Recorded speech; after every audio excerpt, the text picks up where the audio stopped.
Commander Tal stared at the blue planet on his monitor screen. He had been watching Earth for 30 years now, and in all that time nothing had changed. The planet stayed quiet. No radio signals, no signs of space travel, no communication attempts. Just silence. Tal was a military officer of the Bellatrix Empire, one of the most powerful forces in the galaxy. His job was simple but boring. He sat in a hidden space station that looked like an asteroid, watching Earth and waiting for the humans to do something interesting, waiting for them to prove they were worth talking to or worth conquering. 300 years ago, Earth had been noisy. Human radio signals had spread across space like ripples in a pond. Music, television shows, military communications, everything. The Bellatrix had listened to it all. They learned human languages. They studied human culture. They watched as humanity took its first clumsy steps into space. Then suddenly the noise stopped. In the year 2157, Earth went dark. The radio signals ended. The electromagnetic signatures faded. It was as if someone had turned off a giant switch. One day humanity was shouting into the void, and the next day they were whispering so quietly that nobody could hear them. Tal remembered the debates that followed. What happened to the humans? Some scientists thought they had destroyed themselves in a war. Others believed a disease had killed most of them. A few suggested environmental collapse. The most optimistic thinkers hoped humanity had simply learned to be quiet, hiding from potential threats in the galaxy. But as decades passed and Earth remained silent, most people stopped caring. The humans were probably dead or dying. Either way, they were not important anymore. Tal did not agree. Something about Earth bothered him. The planet still had cities. Sensors could detect heat signatures and basic power usage. There were still billions of humans down there. They had not gone extinct. They were doing something, but what? He wrote reports about his concerns. He sent them to his superiors. He suggested sending a probe to investigate more closely, but nobody listened. The Bellatrix Empire was busy with more important things. They had wars to fight, territories to expand, resources to collect. One quiet planet in a distant corner of the galaxy was not worth the attention. Then everything changed. Grand Marshal Vex called a meeting of the War Council. Tal received an order to attend via communication link. When the meeting started, Tal saw dozens of high-ranking military officers gathered in a massive chamber on the Bellatrix homeworld. Vex was an old warrior with a thick armor and cold eyes. He had conquered 42 star systems in his career. He was famous, respected, and feared. When he spoke, people listened. "We are here to discuss Earth," Vex announced. His voice was deep and commanding. "The planet in the Sol system, the humans who went silent 3 centuries ago." Tal felt his heart beat faster. Finally, someone was taking Earth seriously. Vex continued, "Our empire needs resources. The Sol system has valuable materials, platinum and iridium in the asteroid belts, helium-3 on the gas giants, and Earth itself is perfect for farming colonies. We can grow food there to feed our expanding population." One of the council members asked, "What about the humans? Are they still alive?" Vex smiled, and it was not a kind smile. "Commander Tal has been watching them." "Tal, give your report." Tal cleared his throat. "The humans are alive, Marshal. Approximately 2 billion of them. They live in cities scattered across the planet, but their technology appears primitive. Low power output, no space travel, no weapons we can detect. They seem to have regressed to an earlier stage of development." Another officer laughed. "They went backward? How pathetic," Vex nodded. "A species that goes silent either dies or hides in fear. Either way, they are weak. They pose no threat to our empire. We will take the Sol system. It is our right as the stronger civilization." Tal wanted to argue. He wanted to say that maybe the humans were not weak, just careful, but he stayed quiet. Arguing with Vex was dangerous. The War Council voted. It was unanimous. The Bellatrix Empire would claim Earth and the entire Sol system. Any humans who resisted would be eliminated. Those who surrendered would be evaluated for usefulness. Maybe they could work as laborers. Maybe they could be relocated to another planet. Or maybe they would simply be removed to make room for Bellatrix colonists. Vex looked satisfied. "We will follow galactic law. We will send a warning probe first, giving the humans a chance to surrender peacefully. If they do not respond, we will take the system by force." The meeting ended. Tal returned to his hidden station near Earth. He felt uneasy. Something was wrong.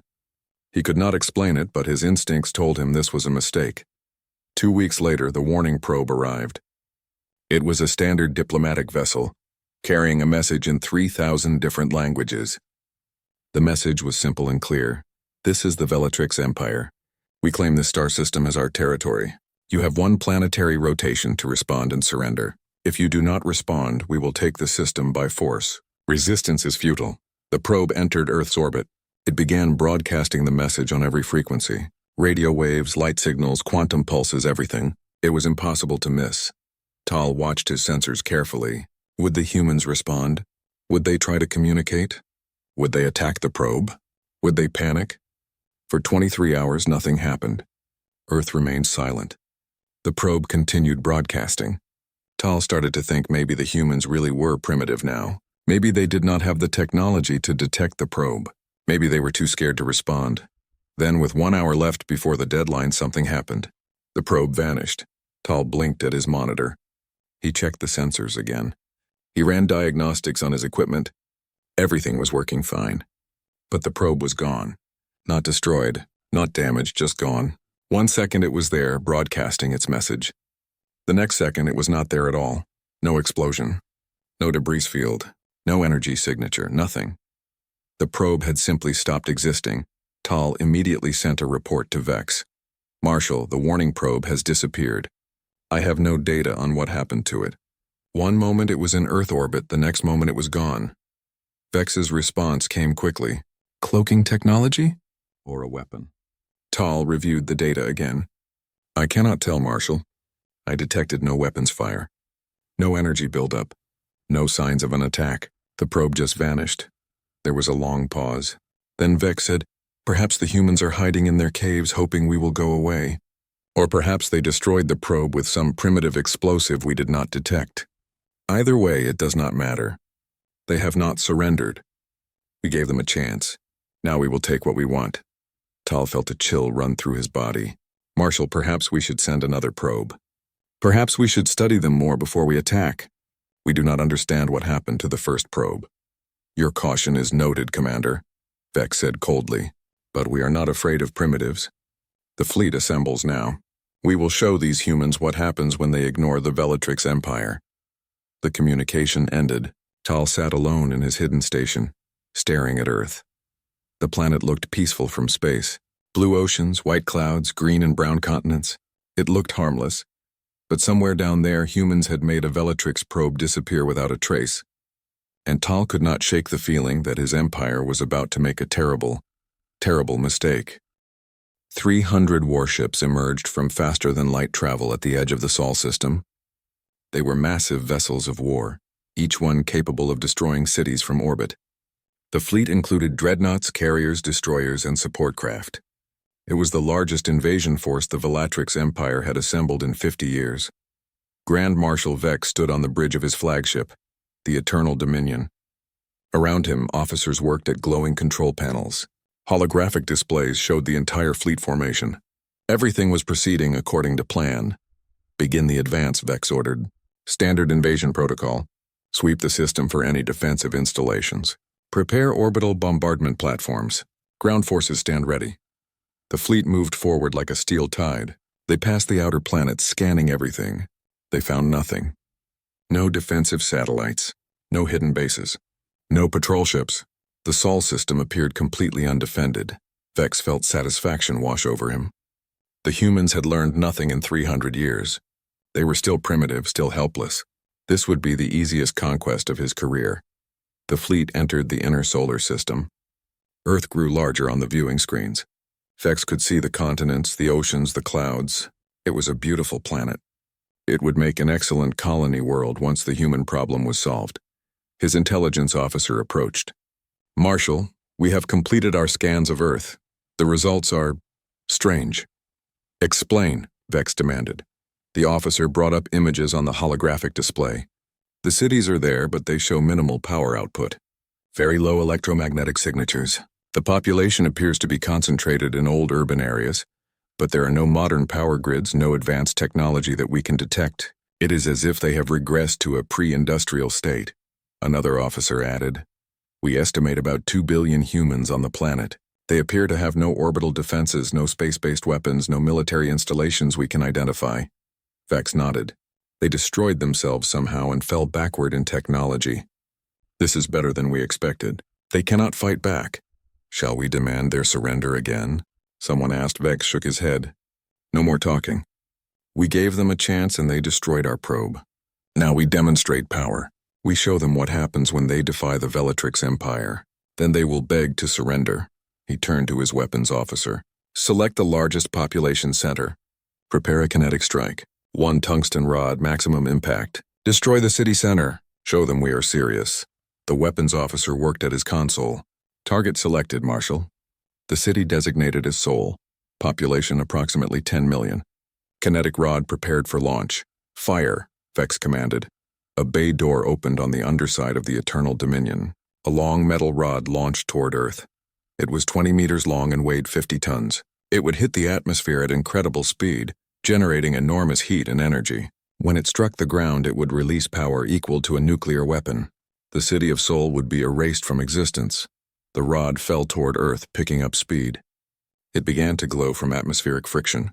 Brighter and brighter, it became a falling star, a hammer of judgment dropping from the sky.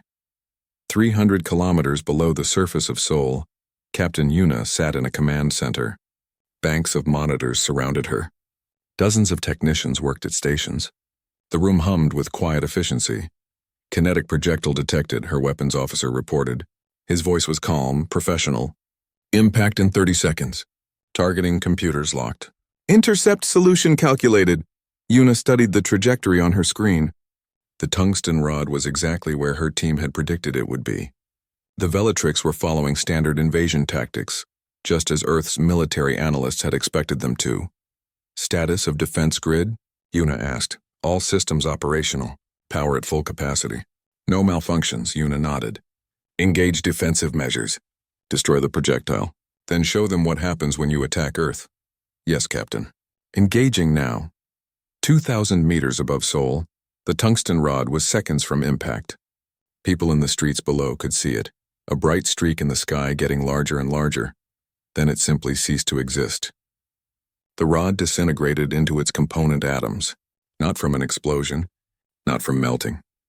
It just stopped being a solid object. One moment it was falling metal. The next moment it was a cloud of scattered particles that dispersed harmlessly in the atmosphere. In the Eternal Dominion, alarms began screaming. The weapons officer stared at his screens in confusion. Marshal, the kinetic rod is gone. It was destroyed before impact. Impossible, Vex said. What destroyed it? I do not know. I detected no defensive weapons. No missiles, no explosions. It just stopped existing. Before Vex could respond, something hit his ship. A beam of energy, invisible to conventional sensors traveling at the speed of light. It punched through the Eternal Dominion's shields as if they were not there.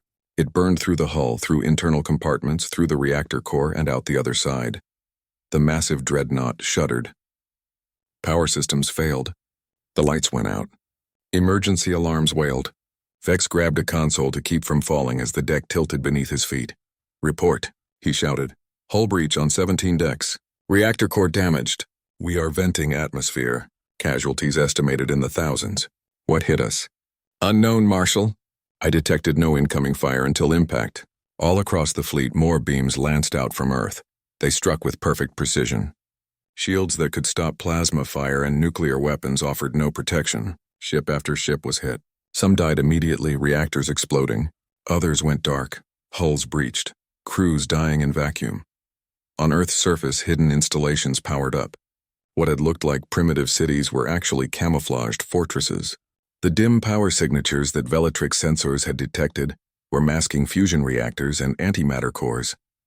From the moon, massive railgun platforms emerged from ancient craters. They had been hidden there for centuries, waiting. Now they opened fire, launching projectiles at speeds the Velatrix could barely comprehend. From Earth's oceans, submarine launch facilities opened. Missiles streaked into the sky. But these were not chemical rockets. They were gravitic drive weapons that bent space around them, allowing impossible acceleration. And from points in space that Velatrix sensors had shown as empty, ships appeared. Hundreds of ships.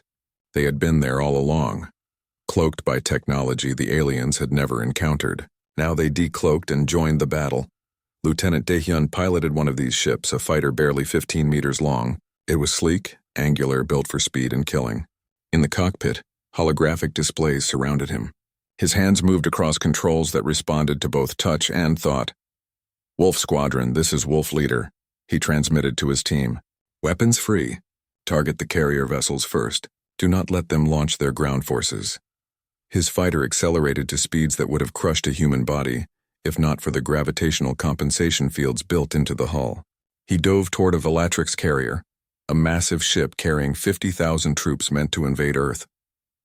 The carrier's defensive turrets opened fire. Plasma bolts and particle beams filled space around Daehyun's fighter, but he was too fast, too maneuverable. His ship dodged and weaved, performing turns that violated everything the Velatrix knew about physics. Daehyun launched a missile. It was small, no bigger than a human torso, but it carried a quantum disruptor warhead. When it struck the carrier's hull, it did not explode. Instead, it caused the atomic bonds in the metal to simply stop functioning. The hull turned to powder, then the internal structure, then the reactor. The massive carrier came apart like a sandcastle in the wind. 50,000 Velatrix soldiers died before they even knew they were under attack. Across the battlefield, the same scene repeated. Human weapons designed over 3 centuries of focused research tore through Velatrix ships with terrible efficiency. It was not a battle. It was a slaughter. On the bridge of the dying Eternal Dominion, Grand Marshal Vex watched his fleet die. In 30 minutes, he had lost over 100 ships. Casualties were approaching 80,000, and the humans showed no signs of slowing down. "How is this possible?" he whispered. They were silent. They were primitive. Commander Tall's voice came through on emergency communication. He was transmitting from an escape pod, his own ship having been destroyed. "Marshal, we were deceived. They hid everything. Their technology is beyond ours. Their weapons operate on principles we do not understand. We need to retreat now." "Retreat?" Vex's voice was hollow with shock. "The Velatrix Empire does not retreat. Then the Velatrix Empire will lose its entire invasion fleet," Tall said desperately. "Marshal, please. Order a withdrawal while we still have ships capable of escaping." Vex looked at the tactical display. More red icons appeared every second as more ships died. His pride warred with his survival instinct. He had never retreated in his entire career.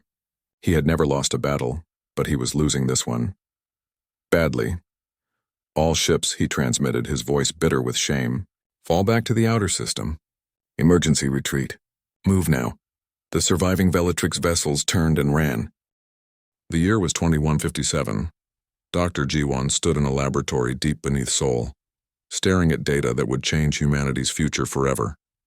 She was a young scientist then, working at the Institute for Xenology, a research center most people did not know existed. On her screen was an image of an alien probe. Earth's early warning satellites had detected it entering the solar system 3 months ago. At first, people thought it was just a strange asteroid, but when scientists examined it closely, they realized the truth. It was artificial. It was technology. It was proof that humanity was not alone in the universe. More importantly, it was watching Earth, studying humanity, recording everything. Jiwon called an emergency meeting with the Global Strategic Council. Every nation sent representatives, scientists, military leaders, politicians. They all gathered to see the evidence and decide what it meant. "This probe has been observing us for at least 5 years, Jiwon explained to the council. "Maybe longer. It is sophisticated, designed for long-term surveillance. Whoever built it is patient. They are watching to see what we do, how we develop, whether we are a threat or a resource." One of the military generals asked, "Should we destroy it?" "We could," Jiwon said. "But that would tell them we know about it. Right now they think we are unaware. That gives us an advantage. We can study it without them knowing we are studying them." "What do you recommend?" the council chairman asked.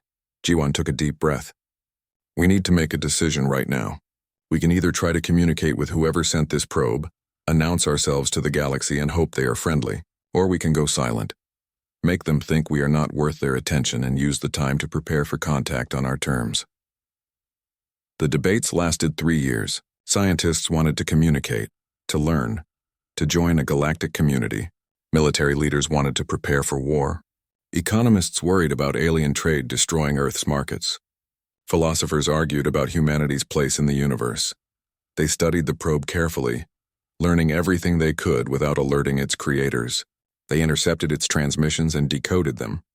They learned about the Velatrix Empire, a powerful civilization that had conquered dozens of worlds.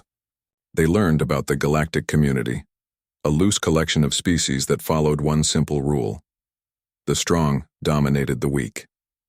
In the end, every nation agreed on the same radical plan.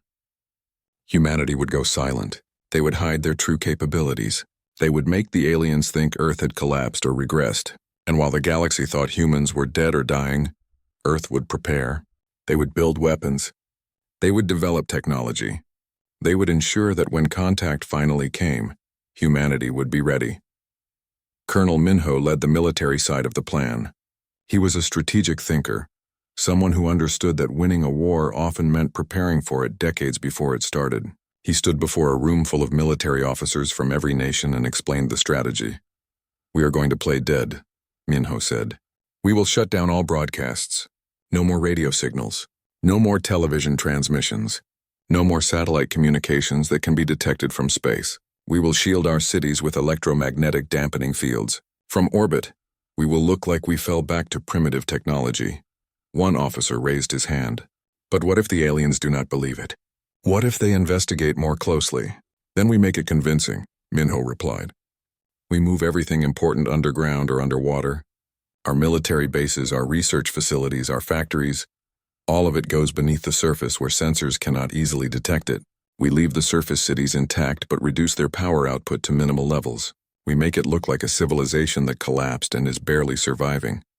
Another officer asked, "And if they still decide to invade?" Minho smiled, and it was not a pleasant smile. "Then they will discover that humans do not die easily. We will have 300 years to prepare, 300 years to develop weapons they cannot imagine, 300 years to build defenses they cannot break. When they come, and they will come, we will be ready." The plan was called Operation Silent Sky. It was the largest coordinated effort in human history. Every nation participated. Every person on Earth contributed somehow. Cities were retrofit with electromagnetic shielding. From space, they appeared to emit only minimal heat and light. Underground, massive construction projects began.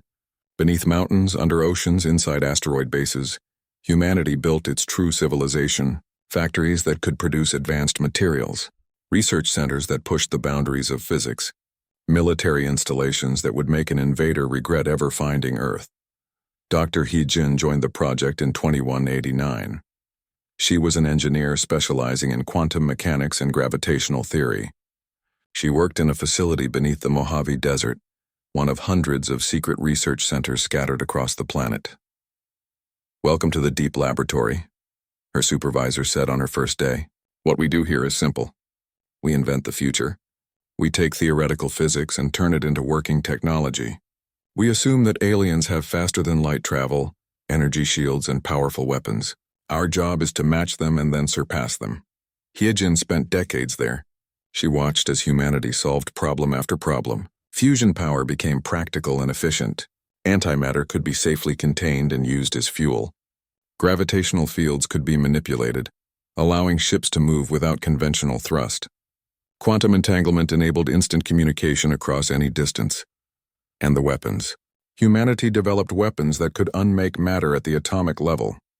Beams that ignored conventional shields, missiles that bent space around them, defense systems that could track and destroy thousands of targets simultaneously.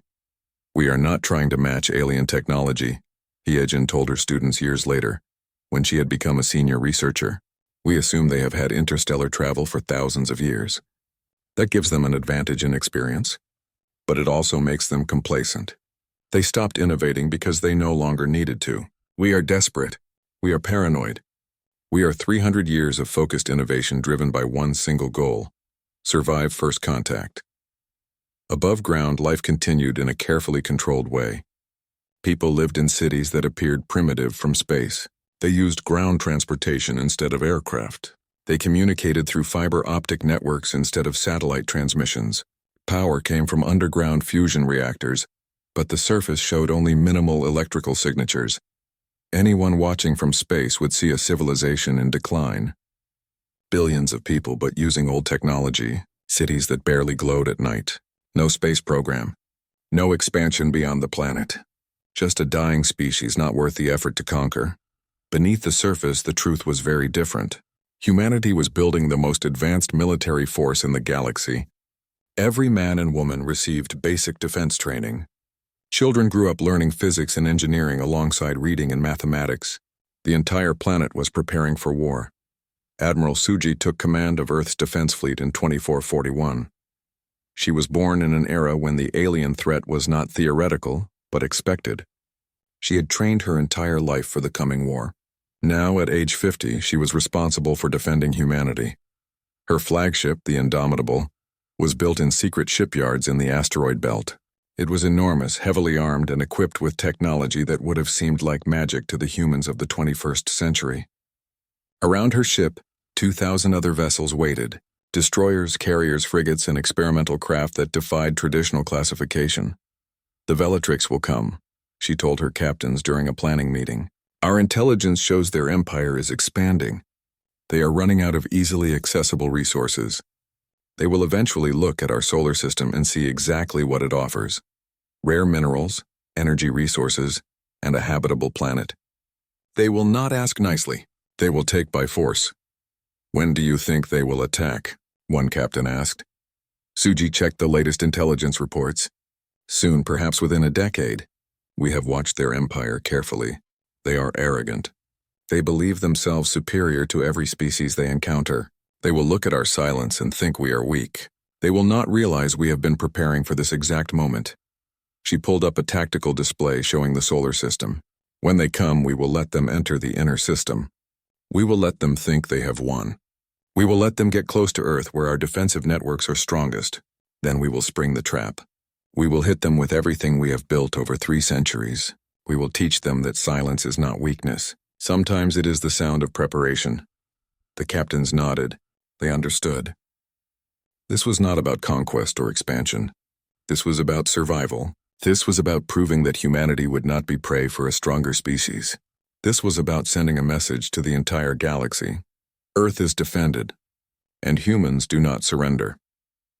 As the meeting ended and the captains returned to their ships, Suji stood alone in her command center, looking at the image of Earth on her screen.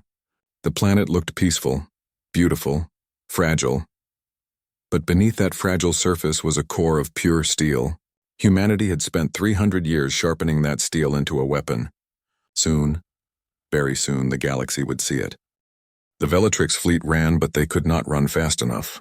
What remained of their invasion force, less than 200 ships now, tried to retreat to the outer solar system. They hoped to regroup, to understand what had happened, to form a new strategy. But humanity had planned for this too. The Velatrix did not know that Earth's forces extended far beyond the planet itself. They did not know about the bases on Luna, on Mars, on the moons of Jupiter and Saturn. They did not know that humans had spent 3 centuries fortifying the entire solar system.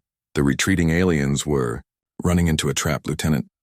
Dahyun led his squadron in pursuit of the fleeing Velatrix ships. His fighter moved through space like a hunting bird, swift and deadly. Around him, hundreds of other human fighters maintained formation. They were patient. They did not need to rush. The enemy had nowhere to go. "Wolf Squadron, maintain pursuit vector," Dahyun transmitted to his team. "Do not let them establish a defensive formation. Keep them scattered and afraid." His fighters harassed the retreating Velatrix ships, striking at their engines and weapons systems. They did not destroy them yet. They herded them, pushed them, guided them toward a specific region of space. On Luna, hidden inside the crater called Tycho, massive railgun platforms had waited for centuries. Now they received their firing coordinates. Engineers checked the systems one last time. Everything was ready. Commander Bora oversaw the lunar defense network. She watched the tactical displays as the Velatrix fleet moved closer to the kill zone. "Railguns 1 through 40 prepare to fire. Target the carrier vessels first. I want their troop transports destroyed before they can attempt a landing anywhere in the system." The railguns were enormous, each one stretching half a kilometer into the lunar rock. They used magnetic acceleration to launch projectiles at speeds approaching 1/10 the speed of light. At that velocity, even a small rock carried devastating kinetic energy. The projectiles they fired were not small rocks. They were dense metal slugs weighing several tons each. "Targets locked," the weapons officer reported. "All systems green. Ready to fire on your command." "Fire," Bora ordered. 40 railguns fired simultaneously. The projectiles launched from the lunar surface, invisible to conventional sensors, moving so fast that the Velatrix would have only seconds to react once they were detected. The first slugs hit their targets before the Velatrix even knew they were under attack. A carrier vessel simply exploded, torn apart by the kinetic impact. Then another. Then another. In 30 seconds, every carrier in the Velatrix fleet was destroyed or crippled. Over 200,000 Velatrix soldiers died, their troop ships torn open and exposed to vacuum. Grand Marshal Vex watched from his dying flagship as his fleet disintegrated around him. He could not understand what was happening. How could primitives have such technology? How could a species that had gone silent possess weapons that made Velatrix shields useless? Commander Tal's voice came through on emergency channels. "Marshal, we must surrender. We have lost over 2/3 of our fleet. We cannot win this battle. We need to save who we can. Surrender?" Vex's voice was barely a whisper. His world was collapsing. Everything he believed about Velatrix superiority, everything he had built his career on, was being proven false by these supposedly primitive humans. But he was still a military officer. He still had a duty to his crew, to his empire. He had to accept the truth no matter how bitter it tasted. "All ship," he transmitted. "Cease offensive operations. Power down weapons. Broadcast surrender signals on all frequencies. Request terms from the humans." Silence followed. For a long moment, nothing happened. The human fighters stopped firing but maintained their positions, surrounding the damaged Velatrix vessels. The railgun stayed ready. Every human weapon remained pointed at the aliens, waiting. Then a voice came through on the communication channel. It spoke in perfect Velatrix language. "This is Captain Yuna of the Earth Defense Force. We have received your surrender signal. Power down all systems except life support. Do not attempt to use faster-than-light drives. Do not attempt to send long-range communications. Any ship that does not comply will be destroyed immediately. Medical ships are being dispatched to assist your wounded. Boarding teams will secure your vessels. Cooperate and you will be treated according to the laws of war. Resist and you will die." Vex felt something he had not felt in decades. Shame. His fleet had been defeated. His invasion had failed, and now humans were offering medical assistance to the enemy they had just beaten. It was humiliating and confusing at the same time. Human ships approached the damaged Velatrix vessels. They were medical craft, painted with the universal symbol for non-combatant medical services. But they were escorted by heavily armed destroyers, making it clear that any trick would be answered with instant destruction. Boarding teams entered the Velatrix ships. They were human soldiers in advanced armor, carrying weapons that looked both practical and terrifying. But they moved with discipline and professionalism. They secured the ships, checked for wounded, and began organizing the prisoners. Sergeant Taewon led one of these boarding teams. He entered the Eternal Dominion through a hull breach, his powered armor protecting him from the vacuum. Inside he found chaos. Smoke filled the corridors. Emergency lights flickered. Velatrix crew members floated in zero gravity, some dead, some wounded, some simply in shock. "Medical team, we have wounded here," Taewon reported. "Looks like about 40 survivors in this section. Some need immediate attention." Human medics moved through the ship, treating the wounded regardless of species. They stabilized injuries, administered medicine, evacuated the critically wounded to medical ships. The Velatrix soldiers watched in confusion. Why were the humans helping them? They had come to conquer Earth. They had tried to kill millions of humans. Why were they being treated with mercy? One wounded Velatrix officer asked Taewon, "Why do you help us?" "We are your enemy."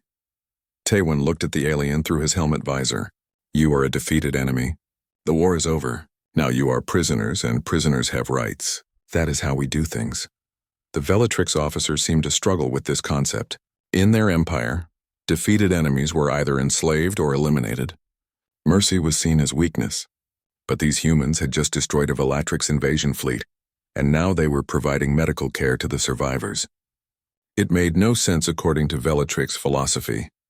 Over the next several hours, the human forces secured the entire Velatrix fleet. Nearly 30,000 prisoners were taken.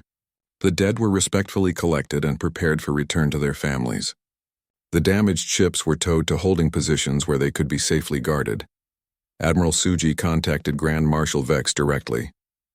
Her face appeared on his screen, calm and professional. She wore a simple uniform with rank insignia. She looked human, normal, not like some superior being from an advanced civilization, and yet she had just defeated him. Grand Marshal Vex, she said, I am Admiral Suji, commander of the Sol Defense Fleet. You are now a prisoner of war.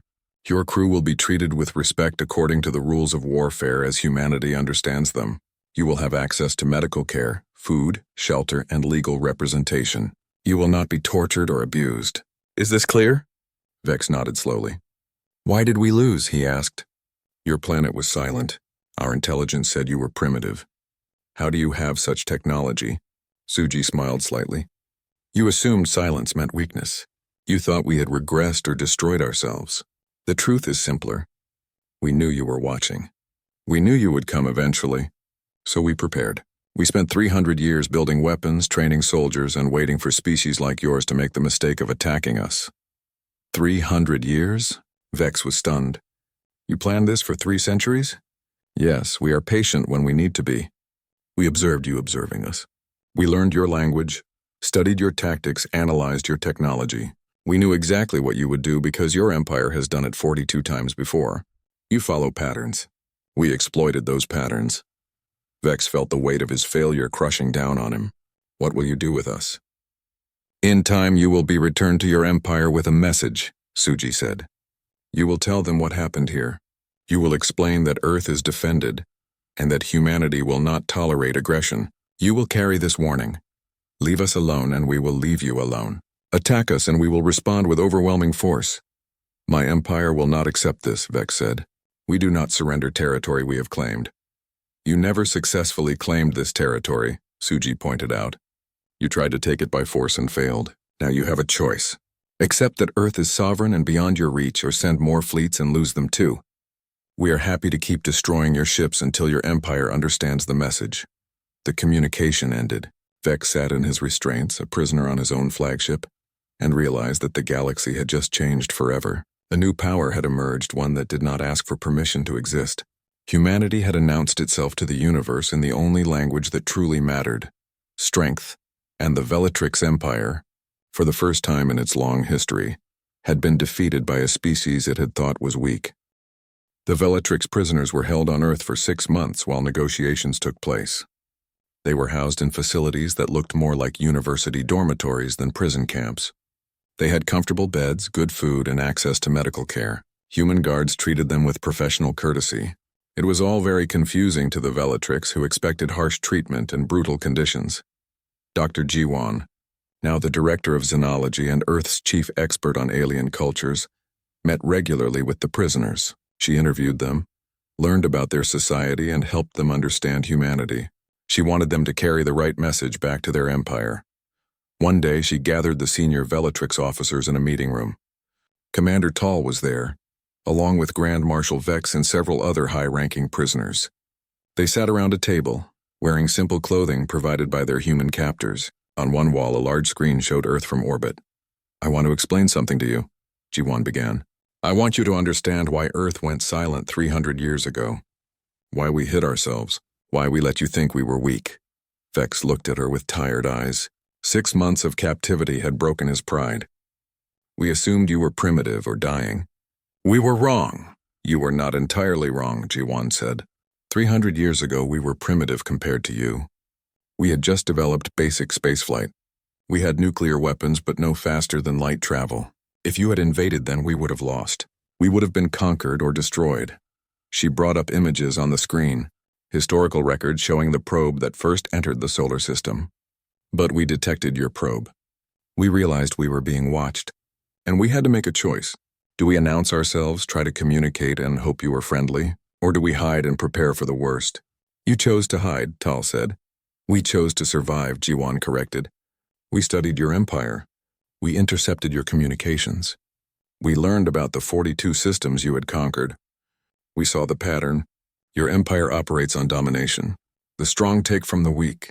Species that cannot defend themselves are conquered or eliminated. She looked at each of them. We did not want to be conquered, so we made ourselves invisible. We went silent. We made you think we had collapsed into primitive chaos, and while you thought we were dying, we were actually building the most advanced military force we could imagine. Vex shook his head slowly. 3 centuries of deception, of preparation, all for a war you knew would come. All for a war we hoped would not come, Jiwan said. We would have preferred peaceful contact, but we learned that the galaxy does not respect weakness. It respects strength, so we became strong. We became strong enough that no one would ever mistake us for prey. One of the Velatrix officers asked, "What will happen to us now?" "You will be returned to your empire," Jiwan said. "All of you.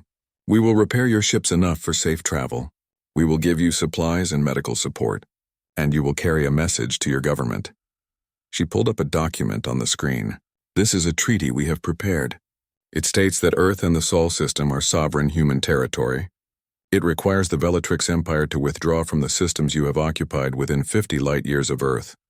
It demands reparations for the species you have conquered, and it establishes diplomatic relations between our civilizations based on mutual respect, not domination." Vex laughed, but it was a bitter sound. "My government will never accept those terms. You defeated 1 fleet. We have hundreds more. We will return with greater numbers and crush you." Jiwan smiled patiently. "Marshal, you still do not understand. We destroyed your fleet easily. You came with 300 warships and we eliminated 2/3 of them in hours. Do you think we showed you all our capabilities? Do you think we used our best weapons?" She let that sink in. "We revealed only what was necessary to defeat your invasion. We have technology we did not use, defenses we did not need, weapons we kept in reserve. Your empire can send more fleets if you want. We will destroy those too. And each time you will lose thousands of ships and hundreds of thousands of personnel. Eventually your people will ask why their government is throwing away lives in a war they cannot win." Tal understood. "You want us to tell them it is hopeless to fight you." "We want you to tell them the truth," Jiwan said. "Earth is defended. Humanity will not be conquered, and any attempt to attack us will result in catastrophic losses for the attacker. Your empire has a choice. Accept us as equals and live in peace, or continue your aggression and be destroyed fleet by fleet until you have nothing left." The meeting ended. The Velatrix officers returned to their quarters, troubled by what they had learned. They had come expecting an easy conquest of primitives. Instead, they had encountered a civilization that had deliberately deceived them, prepared for them, and defeated them with apparent ease. 3 months later, the Velatrix prisoners were loaded onto their repaired ships and sent home. True to their word, the humans had fixed the vessels and provided supplies. They had even returned the bodies of all the Velatrix dead, prepared for burial according to Velatrix customs. As the alien fleet departed the solar system, Grand Marshal Vex looked back at Earth on his view screen. The blue planet looked peaceful and beautiful. But he knew the truth now. Beneath that beauty was a core of steel, a civilization that had spent centuries preparing for war and had proven devastatingly effective when the war finally came. He would deliver the human message to his government. He would recommend accepting the treaty terms. He doubted they would listen. The Velatrix Empire was proud, and pride often led to foolish decisions. But he had done his duty. He had warned them. What happened next was up to them. Meanwhile, on Earth, humanity prepared for the next phase. Ambassador Hyejin was selected to lead Earth's first diplomatic mission to the wider galaxy. She was a scientist, an engineer, and a diplomat. She understood technology and politics equally well. She stood on the bridge of the diplomatic vessel Horizon, watching as the crew made final preparations. Around her ship, an escort of 50 warships waited. Earth was going to introduce itself to the galactic community, and they were going to do it in a way that made their position clear. We come in peace, but we are not weak. The Galactic Assembly was a space station where hundreds of alien species gathered for trade and diplomacy. It orbited a neutral star system, maintained by an alliance of merchant clans and academic societies. It was where civilizations met to negotiate, to exchange information, to conduct business. When the human fleet arrived at the assembly station, it caused an immediate sensation. The alien species there had heard rumors about what happened to the Velatrix fleet. But rumors were one thing. Seeing human ships in person was another. The human vessels were sleek and obviously advanced. They moved with impossible grace, powered by technology most species did not recognize. Their weapons were hidden, but everyone could sense they were there. This was a civilization that had just humiliated the Velatrix Empire. This was a species that commanded respect. Yejin entered the assembly chamber wearing a simple but elegant uniform. Behind her, 2 human guards in ceremonial armor stood watch. The chamber fell silent as she walked to the speaking platform. Hundreds of alien eyes watched her from all directions. "I am Ambassador Hejin of Earth," she began. Her words were translated into hundreds of languages simultaneously. "I represent humanity, a species that has remained silent for 3 centuries while we observed you and learned about the galaxy. Now we are ready to take our place in the galactic community." She paused, letting them absorb this. "We come in peace. We seek trade, cultural exchange, scientific cooperation, and diplomatic relations. We want to be partners, not conquerors. We want to learn from you and share what we have learned." An alien from the merchant clan spoke up. "Why did you remain hidden for so long?" "Why the deception?" "Because we needed to know what kind of galaxy we were entering." Hejin replied honestly. "We needed to understand the rules. We learned that the galaxy respects strength and exploits weakness, so we chose to remain hidden until we were strong enough to defend ourselves. We chose to be cautious rather than conquered." Another alien from a small species that had suffered under Velatrix occupation asked, "Is it true you destroyed the Velatrix invasion fleet?" "Yes," Yejin confirmed. "They came to our system uninvited. They attempted to destroy one of our cities as a demonstration of power. We defended ourselves. We offered mercy to the survivors. And we sent them home with a message. Earth is sovereign and humanity will not tolerate aggression." The chamber erupted in discussion. Some species were frightened. Others were excited. The smaller, weaker species saw hope. If humanity could stand up to the Velatrix, maybe the galaxy's balance of power was finally changing. Over the following months, Earth established diplomatic relations with dozens of civilizations. Trade agreements were signed. Cultural exchange programs began. Human scientists shared some of their technology in exchange for alien knowledge. Human warships began patrolling trade routes, protecting merchant vessels from pirates and raiders. The Velatrix Empire, meanwhile, faced internal crisis. The defeat at Earth had shaken their society. Debates raged about how to respond. Some wanted revenge, to send an even larger fleet and crush the humans.